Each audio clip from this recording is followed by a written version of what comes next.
Spring has sprung. Well, spring is trying to sprung.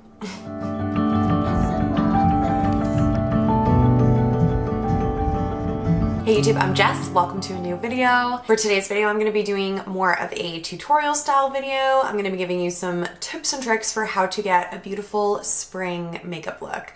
So if you want to see how we go from this to this, then just keep watching this video. So I've got my skincare on already. I'm gonna go straight in and start working on my foundation, start working on the base of my makeup. So for my base today, I'm gonna use the Merit Complexion Stick.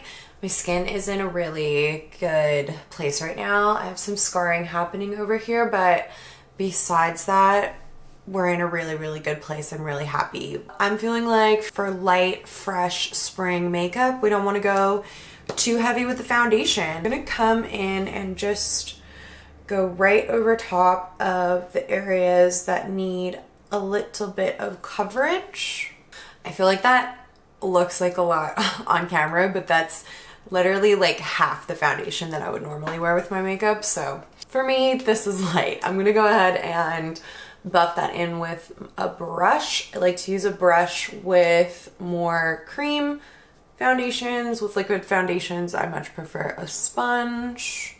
And I'm just going to press that into the skin. And you can see right away, it just starts to take away the redness and just give me a little bit of coverage.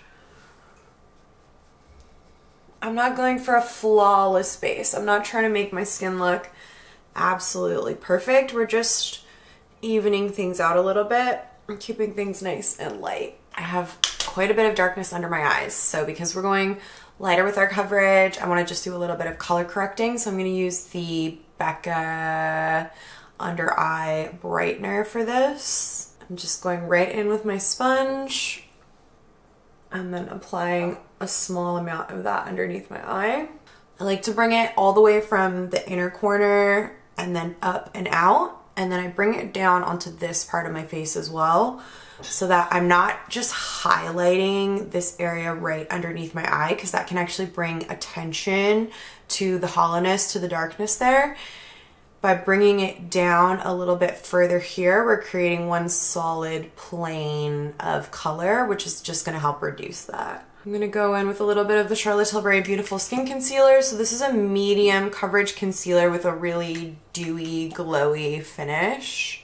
I'm going to use this underneath my eyes, and then I'll take a little look here and see if I feel like my skin needs coverage anywhere else. And if it did, then I would go in with just a little bit of concealer as well. I mean, I feel like maybe I could conceal here a bit more, but like barely.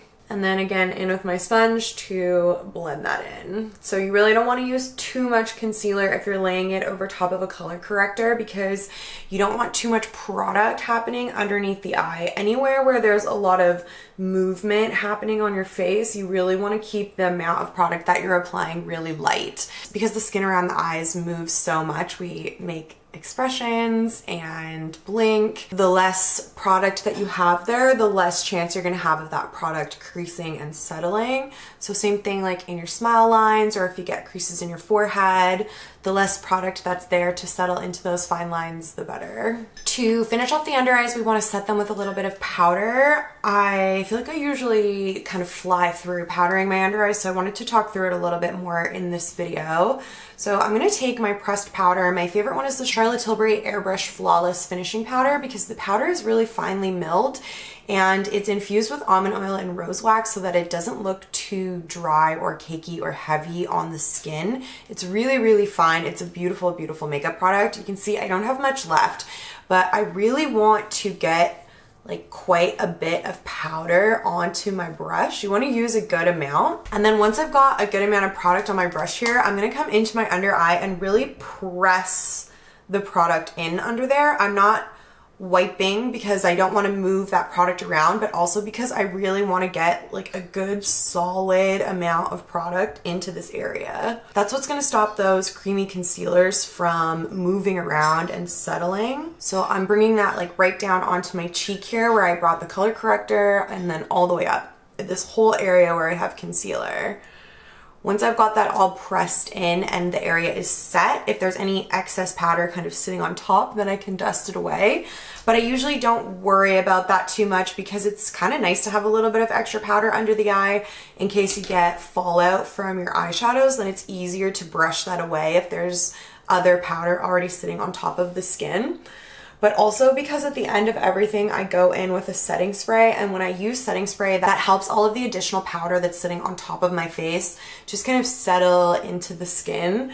So I don't worry about my under eyes looking too powdery at this point. I'm just really focusing on getting the entire area set by pressing the powder into the skin. So I'm gonna do the same thing in the other areas of my face where I get creasing in my makeup. And so for me, that's really big on my smile lines. And then I'll dip back in again, and just lightly now we can dust powder over the rest of the skin if you want to. You don't have to do this, it just makes your makeup a little bit more long wearing. And the airbrush powder also gives the skin a little bit of an airbrushed finish, so I like that as well. But if you want to go for more of a glowy look, you don't need your makeup to last for a really long time, you don't need to set your entire face, you can just do the areas where you put the concealer. So after I do those steps, I like to move to the eyes. The reason for this is because I like to give the makeup a little bit of extra time to set. If I were to just go in with my bronzer and my blush and my highlight and stuff right now, that would be okay, but everything is just still a little bit damp, a little bit sticky. It just needs a little bit of time to set. So to prevent the products that I'm going to put on top from moving around what I have underneath or from getting patchy, we're just going to leave the face alone, move to the eyes, give everything a little bit of time just to chill for a minute. So in the meantime, let's work on the eyes. I always prime my eyelids, and today I'm using the Laura Mercier eye base, which is my favorite. I have this in the shade Linen. For my winter skin tone, I use the shade Cream in the Merit Complexion Stick and the shade number 1 in the Charlotte Tilbury Airbrush Flawless Powder. Spring and summer always have me going for pink eyeshadow. I don't know what it is, but I'm such a pink eyeshadow gal. So for today's look, I'm going to use one of my favorite, most used eyeshadow palettes. This is the Charlotte Tilbury Pillow Talk palette. So you can see we have some really soft pink tones in here, kind of a pinky undertone brown, a little bit of glitter. I love this palette. I've been through an entire one of these myself, and I've been through another one in my kit, maybe even 2 in my kit as well. So I use a ton of this guy, but it's been ages since I've used it. So I'm gonna start with the first shade in the palette, the lightest shade in the palette. It's kind of a soft, shimmery pink. And I'm gonna bring this on a kind of a flat, fluffy eyeshadow brush. And I'm gonna press that all over my eyelid from the inner corner to the outer corner. This is gonna be such an easy eyeshadow look, you guys. Like, anyone can do it. So I don't know if you guys can see, but I've got a little bit of fallout from the eyeshadow there. So I'm just gonna take my brush that I used to apply my powder with and sweep that away in upward motions. And because this area is all set, that powder doesn't stick, and I can just dust it away. I'm gonna take a brush that's a little bit fluffier than the one that I was just using, and I'm gonna dip into this shade right here. So this is kind of a soft, dusty, matte pink shade, and I'm gonna apply that in like a semicircle, like a half circle, right along the crease of my eye here, all the way from the outer corner to the inner corner, creating that circle shape, just like that. Really easy. I'm gonna take an even fluffier brush and really lightly just dust that over the edges just to diffuse them a little bit. There's no extra product on this brush at all. This is a completely clean brush. I'm just using it to blend. And I feel like this step, this blending step, is a really important step that maybe the everyday makeup wearer isn't doing, is getting that extra soft blend in there, and that's gonna really take your eyeshadow look up to the next level. Okay, and then last but not least, I'm gonna go into the sparkly glittery shade in the palette, which is called the Pop shade. I always use my finger in the Charlotte Tilbury Pop shades, and then I'm going to apply that all over the lid. So this is like a golden top coat. It's got a little bit of a pink undertone to it. I feel like the Pop shades never look their best in my videos just because of the type of lighting that I use, But in natural lighting or low lighting, these shadows are incredible. The way that they catch the light, they're just so shimmery. Okay, and then last step for the eyeshadow, I'm gonna go back into the matte pink shade that we used in the crease, and I'm gonna run that along my lower lash line from the outer corner to the inner corner. I love to freshen up my makeup by adding a nude to my waterline, so I'm going to use the Charlotte Tilbury pencil in the color I Cheat and run that over my lower lash line. I really feel like it helps just freshen up the eyes a bit, takes away any of the redness, and just completes the look.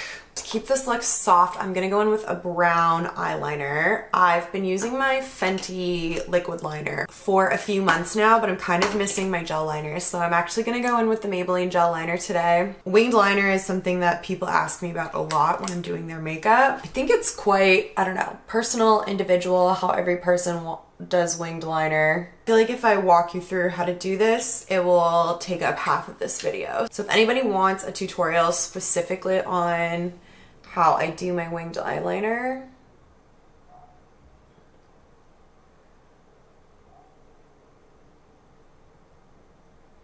just let me know in the comments down below and I can film that for you. Gel liner is just elite. Like, I haven't used it in so long and I'm just so happy with the way that that looks compared to the liquid liner. I don't know guys, I don't know. I keep thinking I just need more practice with the liquid liner, which is why I've been forcing myself to use it, but this just looks so good. I'm also like super happy with this wing and super happy with this wing, but they're different. So I need to match them, and this one is bigger than this one, so I need to try and match this one to this one. So let me do that real quick here. All right, so I have these little lashes sitting here from the last video that I filmed. These are some Ardell 811s that I actually trimmed the corners off of. So I'm gonna throw these on really quickly here as well. I'm gonna put on a coat of mascara and then do the lashes.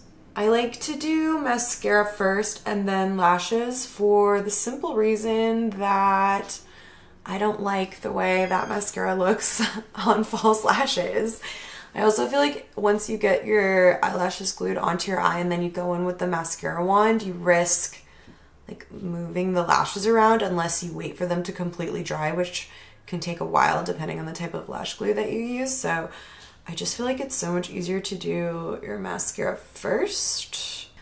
I also am only putting on lashes in the first place because I'm filming a video. If I was just doing this makeup to go out during the day or even at night these days, I wouldn't be putting on falsies. I really only wear false lashes for special occasions now. Even though I love them and I love the look of them, I like the way that my eyelashes look without them as well. And I'm just not in a really lashy place at the moment. So definitely if you're following this tutorial and you feel like you don't want to wear a false lash, don't do that. If you do want to do false lashes and you're looking for some tips and tricks for how to apply them, I have a really old video that I filmed that I will link down below. Hopefully it has some good tips in it. It's super old and I haven't watched it in ages, but I think it's pretty good. It has some good tips, so go and check that out.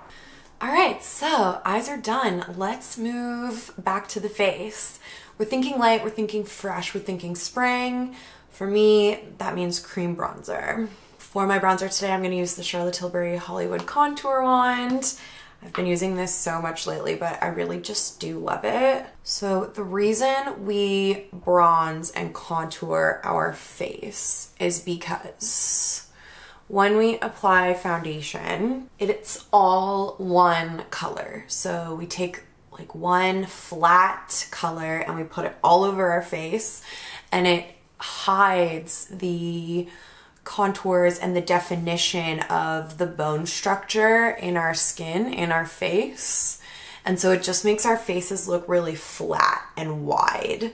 So by adding bronzer and contour, we are bringing back that definition into the skin. I really like products that are kind of a 2-in-1. So typically a contouring product is going to be something that you're using to create a shadow. So that's really giving that definition back into the skin. Those types of shades are going to be really cool toned, more on the gray side, something that looks like an actual shadow and is placed into the hollows of the face. Whereas a bronzer is typically going to be something warmer, maybe something with like an orangey undertone to it or a red undertone.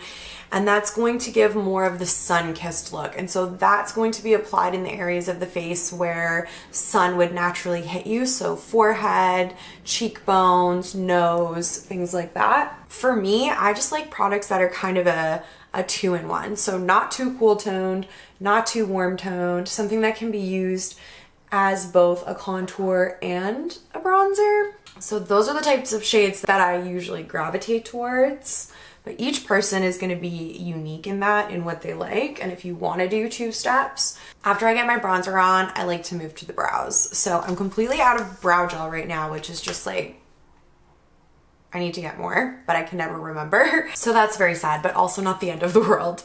So to fill in my brows today, I'm just gonna use a little bit of pencil. This is the Charlotte Tilbury Brow Lift. I really like these. I use them in my kit as well. So with the brows, what I like to do is take the side of the pencil that has the spoolie on it first, and then I brush all the brow hairs up and get the brows into the position that I want them to be in. And then that shows me any sparse areas. It shows me any areas that need filling in. So then I'll come in with the pencil and do that. I like to kind of extend my tail just a little bit as well. And then once I've got those sparse areas filled in, I flip it back over again and I comb through the product, always in an upwards motion to soften it and blend it. Sometimes in an area that's really sparse, like for me, that's right here, I'll go in after that and just darken it up again. Because when you blend, you lose a bit of the pigmentation. And then normally I would go in and set that with some brow gel, but I don't have that. So if you're new to doing your brows and you're looking for like an introductory way of doing them, I recommend tinted brow gels, especially if you're doing super natural makeup. Like if you don't wear a ton of makeup, maybe just like a little foundation, mascara, a bit of blush, and you just want something to fill your brows in a little bit, something quick and easy. A tinted brow gel is super, super easy. You literally just comb it through and then you're done, and it gives a little bit of definition, straightens out the hairs a little bit, gets them into the position that you want, and keeps them there throughout the day. And looks nice and soft and natural. So I'll link a couple of tinted brow gels that I like in the description box down below if you want to do that instead. I'm just gonna really quickly throw on a bit of highlight before we move on to the lips and the blush. I like to do my highlight underneath my blush so that the glow looks like it's coming through the skin instead of sitting on top of it. This is the Dior Backstage Glow face palette. I have mine in a limited edition color, but the permanent version of this palette is really beautiful as well. Highlighting my face with that really quickly and then adding a little bit of it to the inner corner of my eyes as well. Okay, so for lips, there's a Charlotte Tilbury lipstick that I have in my mind that I feel like I really want to use, but I don't even know if I own it or not. So I'm gonna go through these and see if I can find it. I do. I have it. So this is called Electric Poppy. I actually don't think that she has this online anymore. I think this was discontinued. Devastating. It is such a beautiful color, and I feel like it was a mistake because I feel like these really rich blue-based pinks are really gonna start trending here. But anyways, before I go in with that, I'm just gonna line my lips. So this is a Charlotte Tilbury lip liner in the color Super Size Me. Lip liner is another product that I feel like I could literally do a whole video on. Maybe I should do like a liners video. So like a lip liner and eyeliner tutorial combo video. That's a good idea. Let me know if you guys want to see that. Okay, lip liner is on. I'm gonna go in with the lipstick. So I'm gonna start with just a little bit here and blend. Isn't that the most beautiful color? I love it, I love it, I love it. So I'm just adding it a bit at a time and then blending by rubbing my lips together. And we're good. That is stunning. I feel like actually I could have used a red lip liner instead of that pinky one, and it would have looked even better. So I'm gonna take another lip liner and just really lightly go over the edges. My lips are gonna end up looking super overdrawn now, but that's okay with me. Okay, beautiful. I'm obsessed. All right, and then last but not least, we need a little bit of blush. So I'm thinking today I'm gonna use the Catherine Isabella, trying to use this guy up. Look how close I am, guys. And hopefully this matches okay. I feel like it might be a little peachy, but let's get it on and see.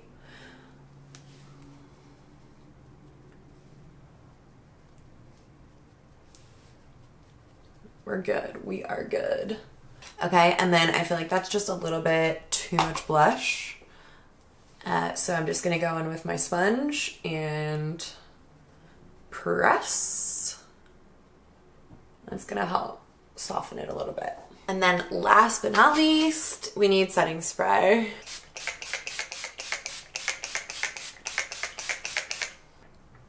And there we have it, you guys. There is the finished look.